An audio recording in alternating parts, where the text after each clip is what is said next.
بسم الله الرحمن الرحيم. باب الخاتم. الفصل الأول. عن ابن عمر رضي الله عنهما قال: اتخذ النبي صلى الله عليه وسلم خاتما من ذهب وفي رواية وجعله في يده اليمنى ثم ألقاه ثم اتخذ خاتما من ورق نقش فيه محمد رسول الله وقال: لا ينقشن أحد على نقش خاتمي هذا، وكان إذا لبسه جعل فصه مما يلي بطن كفه. متفق عليه. بسم اللہ الرحمن الرحیم. باب الخاتم. یہاں سے باب الخاتم شروع ہو رہا ہے کتاب اللباس کے تحت.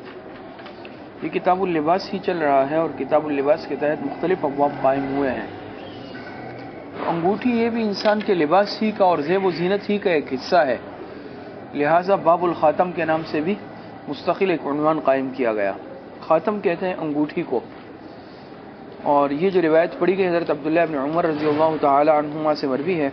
روایت کرتے ہیں جناب نبی کریم صلی اللہ علیہ وسلم نے سونے کی انگوٹھی بنوائی، اور ایک روایت میں یہ بھی اضافہ ہے کہ اس کو آپ علیہ السلام نے اپنے دائیں ہاتھ مبارک میں پہنا، ثم القاہ، پھر اتار کر پھینک دیا. پھر اس کے بعد آپ علیہ السلام نے چاندی کی انگوٹھی بنوائی اور اس میں آپ علیہ السلام نے کیا نقش کروایا نگینے میں؟ محمد الرسول اللہ، یہ نقش کروایا. اور آپ علیہ السلام نے فرمایا کہ لا ينقشن احد علی نقش خاتمی، کہ کوئی بھی ایک میرے اس انگوٹھے کے نقش جیسا نقش نہ بنوائے. سمجھ میں آ رہی ہے؟ اور جناب نبی کریم صلی اللہ علیہ وسلم جب اسے پہنتے تھے تو اس کا جو نگینہ تھا وہ ہتھیلی کی جانب اس کا رخ رکھتے تھے. یہ بات سمجھ میں آ رہی ہے؟ اب ابتدائی تمہیدی کچھ باتیں ہیں، اس کو پہلے آپ حضرات سمجھ لیں کہ حضور علیہ السلام نے انگوٹھی مبارک بنوائی، اس کا پس منظر کیا ہے، انگوٹھی بنوانے کا سبب کیا تھا. آپ علیہ السلام نے جو انگوٹھی بنائی تھی وہ کس چیز کی بنی ہوئی تھی؟ سونے کی تھی، چاندی کی تھی، کس چیز کی تھی؟ اس کا نگینہ کس چیز کا تھا؟ سمجھ میں آ رہی ہے؟ جو نقش تھا، نقش میں کیا لکھوایا تھا آپ علیہ السلام نے، نقش کا انداز کیا تھا؟ بات سمجھ میں آ رہی ہے؟ اسی طریقے سے انگوٹھی پہننے کا مردوں کے لیے، عورتوں کے لیے کیا حکم ہے، اور غیر ذی سلطان کے لیے کیا حکم ہے. چاندی کی انگوٹھی اگر ہے تو اس میں چاندی کی مقدار کیا ہونی چاہیے، کس ہاتھ میں پہننا بہتر ہے، پھر اس ہاتھ کے اعتبار سے انگلی کون سی ہونی چاہیے، اور آخری بات یہ ہے نقش جو نگینہ ہے اس کا رخ کس جانب ہونا چاہیے. بات سمجھ میں آ رہی؟ پہلی بات، حضور علیہ السلام نے انگوٹھی کیوں بنوائی؟ تو یہ سمجھ لیں کہ حضور علیہ السلام جب صلح حدیبیہ ہوا، باقی تفصیلات آپ حضرات کے علم میں ہے، تو صلح حدیبیہ کے بعد یعنی مشرکین سے حضور علیہ السلام کی صلح ہو گئی نا، جنگ بندی ہو گئی، صلح ہو گئی، تو مسلمانوں کو جو ہے آنے جانے میں سہولت، کافروں کو جو ہے مدینہ آنے میں جو ہے سہولت ہو گئی، راستے جو تھے وہ کھل گئے، خطرات ٹل گئے، تو اسلام کو پھیلنے کا موقع ملا. بات سمجھ میں آ رہی ہے؟ حضور علیہ السلام نے اس موقع پر بادشاہوں کو خطوط لکھنے کا بھی ارادہ فرمایا تاکہ دین کی دعوت جو ہے دوسرے ممالک تک بھی پھیل جائے.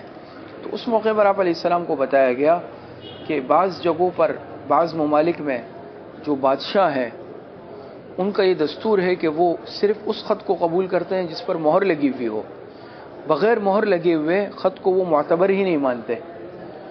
تو تب جو ہے مہر بنوانے کی نوبت آئی، اور اس کے لیے حضور علیہ السلام نے انگوٹھی مبارک میں مہر بنوائی ہے. تو سبب سمجھ گئے؟ تو اس کا سبب کیا تھا کہ خطوط پر مہر لگانا ضروری تھا، کیونکہ اس کے بغیر بادشاہ خط قبول نہیں کرتے تھے. لہٰذا آپ علیہ السلام نے بھی انگوٹھی بنوائی اور اس میں مہر بنوائی ہے. پہلی بات یہ ہو گئی. دوسری بات، آپ علیہ السلام نے جو انگوٹھی بنائی وہ انگوٹھی کس چیز کی تھی؟ تو جیسے اس روایت میں آیا آپ حضرات کے سامنے، حضور علیہ السلام نے پہلے انگوٹھی بنائی سونے کی، صحابہ نے بھی بنائی. صحابہ تو چونکہ آپ علیہ السلام کے اتباع کے شوقین اور حریص تھے اور آپ علیہ السلام کی اتباع کرتے تھے ہر چیز میں، تو جب حضور علیہ السلام نے سونے کی انگوٹھی بنوائی، صحابہ نے بھی سونے کی انگوٹھیاں بنوا لی. پھر سونے کی حرمت کا بیان اترا، سونا جو ہے مردوں کے لیے حرام ہے، تو آپ علیہ السلام نے سونے کی انگوٹھی اتار کر پھینک دی. صحابہ نے بھی حضور علیہ السلام کی اتباع میں اپنی اپنی انگوٹھیاں اتار کر پھینک دی. اس کے بعد حضور علیہ السلام نے چاندی کی انگوٹھی بنوائی ہے. بات سمجھ میں آ رہی ہے؟ اور اس میں آپ علیہ السلام نے مہر بنائی اور اس کو جو نگینہ تھا اس میں مہر بنائی. جیسے اب اس پر بات آ جائے گی کہ مہر میں کیا لکھوایا، کیا نقش تھا، اس پر انشاءاللہ بات آ رہی ہے. وہ چاندی کی انگوٹھی آپ علیہ السلام نے بنائی. لیکن ایک روایت آگے آئے گی تو اس میں یہ بھی ہے کہ حضور علیہ الصلوۃ والسلام نے چاندی کی انگوٹھی اتار کر پھینک دی. بات سمجھ میں آئی؟ چاندی کی انگوٹھی بھی اتار کر پھینک دی ہے. تو اب اس میں جو ہے اس کی کیا حقیقت ہے؟ آیا چاندی کی سونے کی انگوٹھی کا تو ہے کہ آپ علیہ السلام نے اتار کر پھینک دی اور سونا مردوں کے لیے حرام ہے، لیکن چاندی کی انگوٹھی بھی اتار کر پھینکی ہے. تو اس میں بعض حضرات نے جواب دیا ہے کہ ابن شہاب زہری اور ان کے شاگردوں کا وہم ہے، چاندی کی انگوٹھی آپ علیہ الصلوۃ والسلام نے اتار کر نہیں پھینکی ہے. سمجھ میں آ رہی ہے؟ تو یہ ابن شہاب زہری یا ان کے شاگردوں کو وہم ہوا ہے. ایک جواب اس کے یہ دیا گیا ہے کہ اصل میں نزع کے الفاظ آتے ہیں، نزعہ، سمجھ، نزع کے معنی اتارنے کے آتے ہیں، اور انہوں نے اس کو جو ہے پھینکنے سے تعبیر کر دیا. آپ علیہ الصلوۃ والسلام جب بیت الخلاء وغیرہ تشریف لے جاتے تھے تو اس انگوٹھی کو اتار دیتے، اس پہ نقش تھا نا محمد الرسول اللہ. تو نزع کے معنی اتارنے کے کہ آپ جانے سے پہلے اتار لیتے تھے، انہوں نے نزع کو پھینکنے سے تعبیر کر دی کہ چاندی کی انگوٹھی بھی آپ علیہ السلام نے اتار کر پھینکی ہے، ورنہ حقیقت میں وہ پھینکی نہیں تھی بلکہ آپ علیہ الصلوۃ والسلام بعض مواقع پر اتار کے رکھ دیتے تھے. تیسرا جواب اس کے یہ دیا ہے کہ اس میں تدویق کی گئی ہے. سمجھ میں آ رہی ہے کہ اگر آپ علیہ الصلوۃ والسلام نے چاندی کی انگوٹھی بھی پھینکی ہے تو ہو سکتا ہے کہ پھینکی ہو لیکن اس کی وجہ ہو سکتی ہے. بات سمجھ میں آ رہی ہے؟ تو ہم تدویق پھر کس طرح کریں گے؟ بعض کہتے ہیں کہ بھئی نہیں پھینکی، بعض کہتے ہیں پھینکی ہے. تو اس میں تدویق اس طرح ہوگی کہ آپ علیہ الصلوۃ والسلام نے جب چاندی کی انگوٹھی بنائی اس میں آپ علیہ الصلوۃ والسلام نے نقش بنوایا بطور مہر کے، کیا؟ محمد الرسول اللہ. صحابہ نے بھی حضور علیہ الصلوۃ والسلام کی اتباع میں اور آپ کی محبت میں چاندی کی انگوٹھیاں بنائی، انہوں نے بھی اس طرح کا نقش بنا لیا اتباع میں، جذبہ اتباع کے تحت. تو آپ علیہ الصلوۃ والسلام نے منع فرمایا.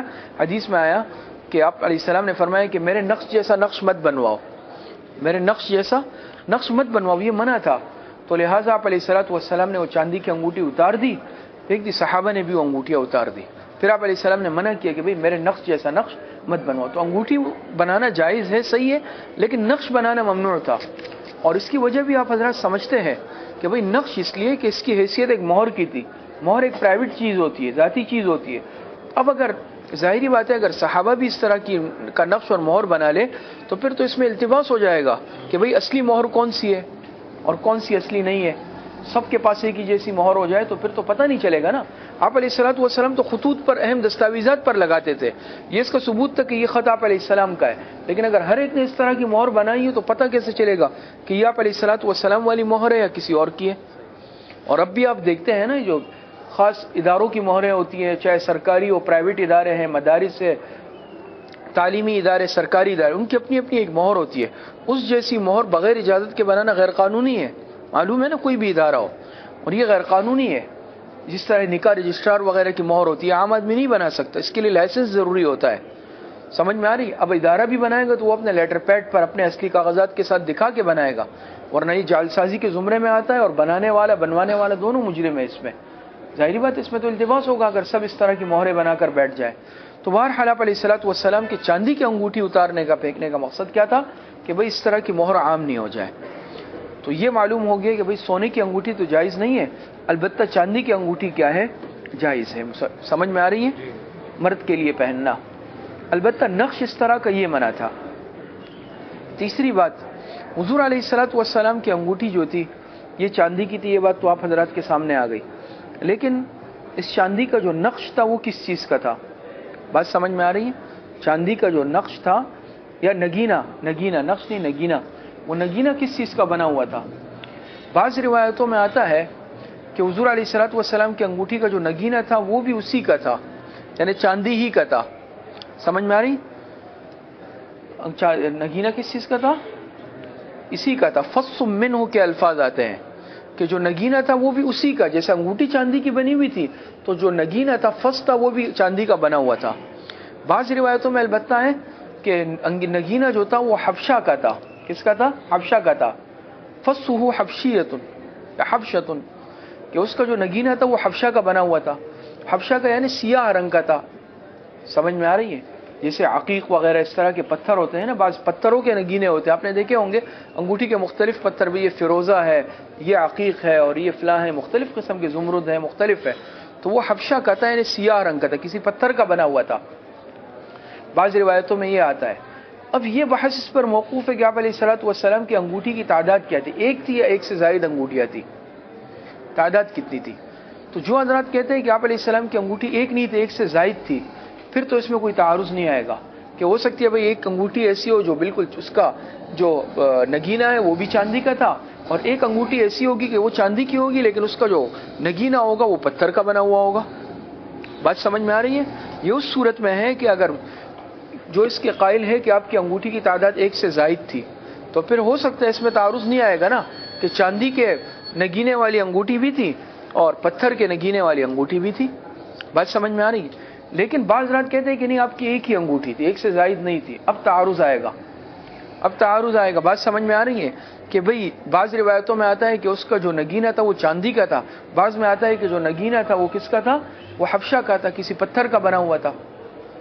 تو اس میں بھی تطبیق کی گئی ہے۔ اس کا ایک جواب یہ ہے کہ اس سے مراد کیا ہے کہ وہ حبشہ کا تھا، مطلب ایک مطلب اس کا یہ ہے کہ انگوٹھی تو آپ علیہ الصلوۃ والسلام کی چاندی کی تھی لیکن اس کا جو نگینہ تھا وہ حبشی طرز کا بنا ہوا تھا، چاندی کا، لیکن حبشہ سے مراد یہ نہیں ہے کہ پتھر کا تھا بلکہ حبشہ طرز کا بنا ہوا تھا۔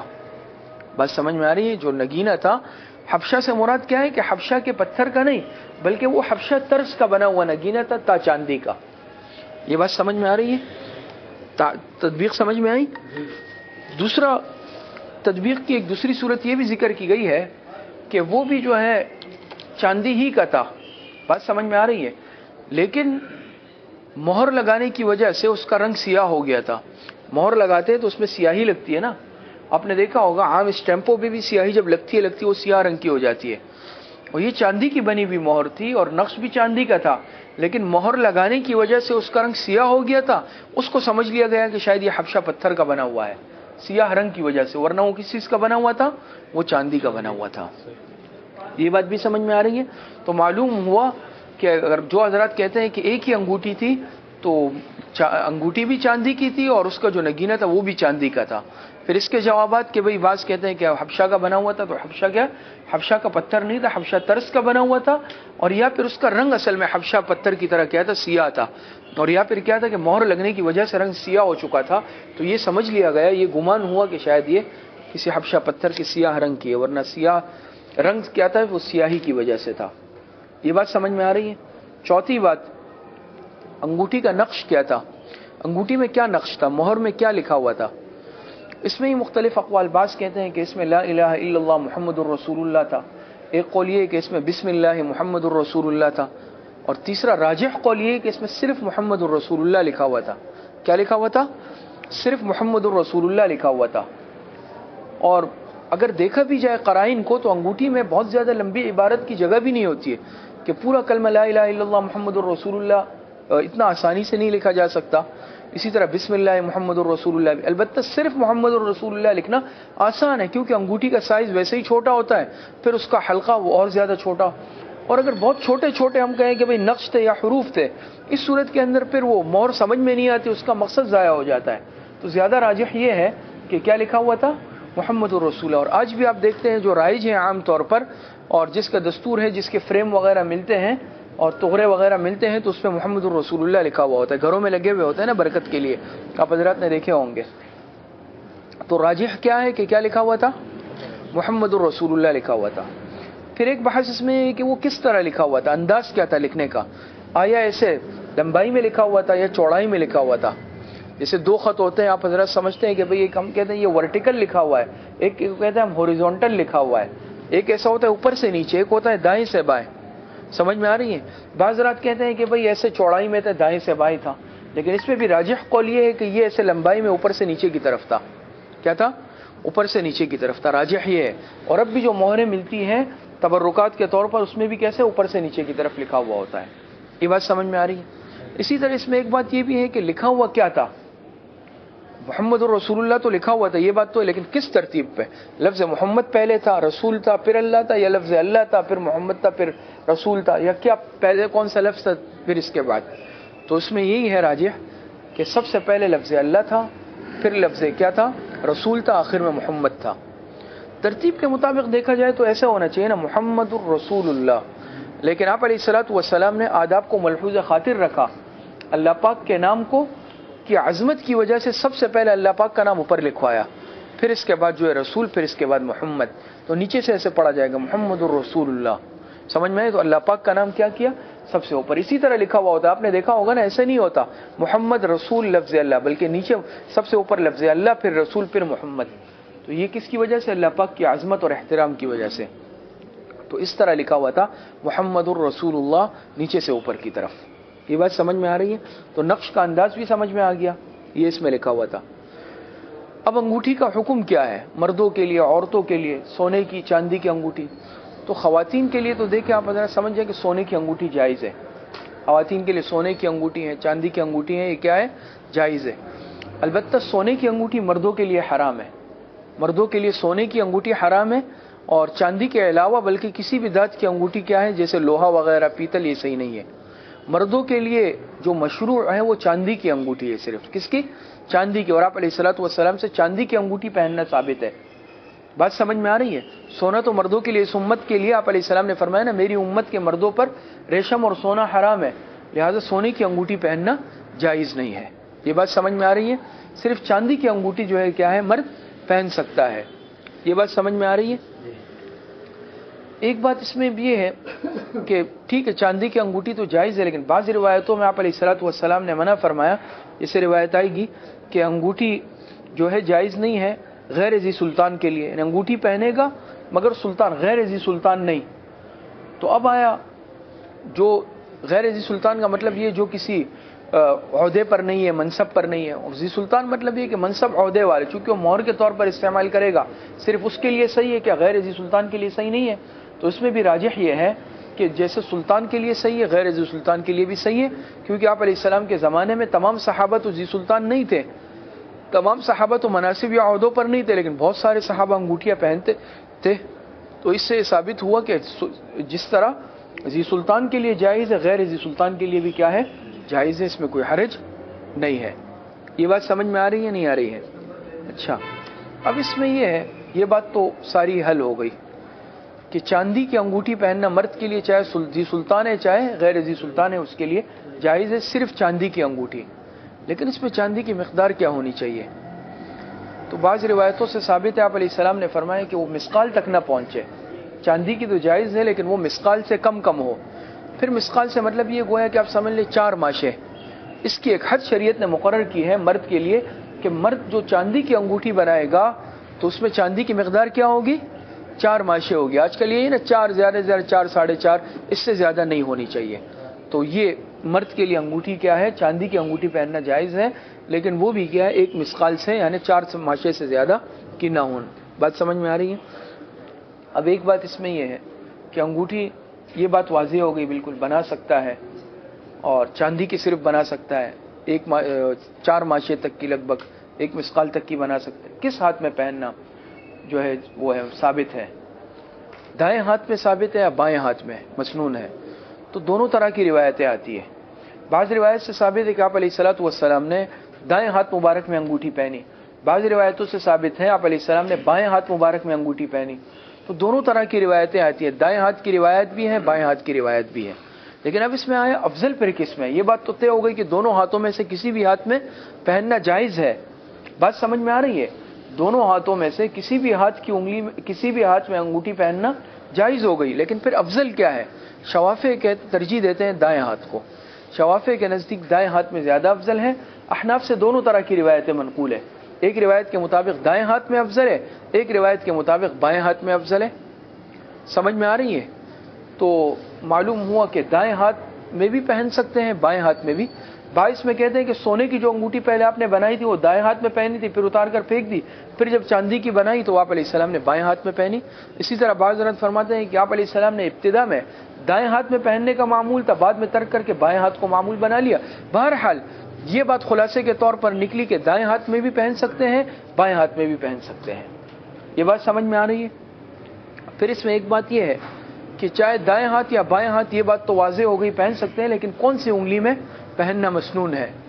بات سمجھ میں آ رہی ہے؟ کون سی انگلی میں پہننا مسنون ہے، یہ بات سمجھ میں آ رہی ہے؟ اس میں یہ بات سمجھ لیں کہ 2 انگلیوں سے منع کیا گیا ہے.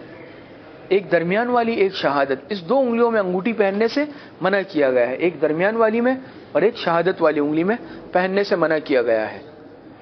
بات سمجھ میں رہ گیا؟ انگوٹھا تو انگوٹھے میں عام طور پر مروج نہیں ہے، کوئی پہنتا نہیں ہے، تو معلوم ہوا کہ خنصر اور بنصر، خنصر جو چنگلی ہے سب سے چھوٹی انگلی اور اس کے پڑوس والی بنصر، ان دو میں پہننا مشروع اور مسنون ہے۔ پھر چاہے پھر خنصر میں پہن لے چاہے بنصر میں پہن لے، تو دائیں ہاتھ میں بھی پہن سکتا ہے، بائیں ہاتھ میں بھی پہن سکتا ہے، اور چاہے تو چھوٹی والی انگلی میں پہن لے چاہے چھوٹی سے پڑوس والی انگلی میں پہن لے، دونوں میں پہننا جائز ہے، البتہ درمیان والی اور شہادت والی انگلی میں نہیں پہنے، اور انگوٹھے میں عام طور پر تو معمول نہیں ہوتا۔ یہ بات سمجھ میں آ رہی ہے؟ تو یہاں تک کی ساری بات صاحب، آخری بات اب یہ ہے کہ انگوٹھی جب ٹھیک ہے دائیں ہاتھ میں یا بائیں ہاتھ میں، چھوٹی چنگلی میں یا اس کے پڑوس والی میں، خنصر یا بنصر میں، اس کا نگینہ کس جانب رکھے؟ اس کا نگینہ آیا ہتھیلی کی جانب رکھے یا اوپر کی جانب رکھے؟ تو اس میں بھی دونوں طریقے ثابت ہے۔ آپ علیہ الصلوۃ والسلام سے یہ بھی ثابت ہے کہ جیسے ابھی آپ حضرات نے پڑھا کہ اس کا نگینہ آپ علیہ الصلوۃ والسلام ہتھیلی کی جانب رکھتے تھے، اسی طریقے سے اوپر بھی رکھ سکتے ہیں، یہ بھی صحیح ہے۔ تو اس میں اختیار ہے کہ نگینے کو چاہے تو ہتھیلی کی جانب ایسے نیچے کی جانب موڑ کرنا، اس طرح بھی رکھ سکتے ہیں، اور چاہے تو یہاں اوپر رکھ لے، یہ بھی کر سکتے ہیں۔ البتہ بعض علماء نے اس میں یہ لکھا ہے، یہ قول بہت اچھا لکھا ہے کہ اگر وہ بطور مہر کے بنائی ہے، خاص انگوٹھی کا مقصد مہر لگانا ہے، تو پھر بہتر یہ ہے کہ اس کا رخ ہتھیلی کی جانب رکھا جائے، اور اگر زیب و زینت کے لیے پہنی ہے، خوبصورتی کے لیے، پھر بہتر ہے کہ اس کے نگینے کا رخ کہاں رکھا جائے؟ اوپر کی جانب رکھا جائے۔ یہ بات سمجھ میں آ رہی ہے؟ تو یہ ساری باتیں جو بنیادی آپ حضرات کے سامنے آ گئی کہ آپ علیہ الصلوۃ والسلام نے انگوٹھی مبارک کیوں بنوائی، اس کے پس منظر کیا تھا، پھر جو آپ علیہ السلام نے انگوٹھی بنائی تھی وہ انگوٹھی کس چیز کی بنی ہوئی تھی، بات سمجھ میں آ رہی ہے؟ اس کا نگینہ کس چیز کا بنا ہوا تھا، اس نگینے پر نقش کیا تھا، نقش کے لکھنے کا انداز اور ترتیب کیا تھی، بات سمجھ میں آ رہی ہے؟ اور انگوٹھی کا حکم اس امت کے مردوں اور عورتوں کے لیے کیا ہے، سونے کی انگوٹھی، چاندی کی انگوٹھی، اس کی تفصیلات، پھر غیر ذی سلطان کے لیے پہننے کا کیا حکم ہے، اسی طریقے سے چاندی کی انگوٹھی میں پھر مقدار کیا ہو مردوں کے لیے، اس کی مقدار بھی آپ حضرات کے سامنے آ گئی، کس ہاتھ میں پہننا جو ہے زیادہ افضل بہتر ہے، پھر ہاتھوں میں سے کون سی انگلیوں میں پہن سکتے ہیں، اور اس کا نگینے کا رخ کس جانب ہونا چاہیے، یہ باتیں آپ حضرات کے سامنے آ گئی۔ حدیث کا ترجمہ آپ حضرات کے سامنے آ گیا تھا نا، آپ علیہ الصلوۃ والسلام نے حضرت ابن عمر رضی اللہ تعالی عنہما سے مروی ہے کہ جناب نبی کریم صلی اللہ علیہ وسلم نے سونے کی انگوٹھی بنوائی، اور ایک روایت میں ہے کہ دائیں ہاتھ میں پہنا، بائیں ہاتھ کی روایت بھی ہے، آپ کے سامنے آ جائے گی۔ پھر آپ علیہ الصلوۃ والسلام نے اس کو اتار دیا، پھینک دیا۔ پھر اس کے بعد آپ علیہ السلام نے چاندی کی انگوٹھی بنوائی اور اس میں نقش کروایا، کندہ کروایا، کیا چیز؟ محمد الرسول اللہ۔ اور آپ علیہ السلام نے دیکھیے بھی فرمایا کہ ولا ينقشن احد على نقش خاتمی، کہ کوئی بھی ایک میرے اس نقش جیسا نقش نہ بنوائے، مہر جیسی مہر نہ بنوائے، بات سمجھ میں آ رہی ہے؟ اور جناب نبی کریم صلی اللہ علیہ وسلم جب اس کو پہنتے تھے تو نگینے کا رخ اپنے ہتھیلی مبارک کی جانب رکھتے تھے۔